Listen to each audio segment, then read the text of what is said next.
తెలంగాణలో ఎలక్షన్స్ జరుగుతున్నాయా?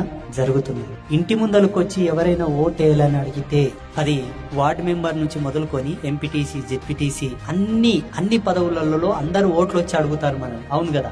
ఏ పార్టీ వ్యక్తి అయినా సరే అన్ని పార్టీలను మనం గౌరవించాలి. ఏ పార్టీ వ్యక్తి అయినా నీ ఇంటి ముందరకు వచ్చి ఓటేయమని అడిగితే 2 విషయాలు ప్రతిపాదించండి. మా కన్నం పెట్టకపోయినా పర్వాలేదు, మా కష్టం మేము దీన్ని సస్తాం, మా కడుపుకు మీరు అడ్డం పుట్టలేదు, మీ అధికారికంగా మేము అడ్డం పుట్టలేదు.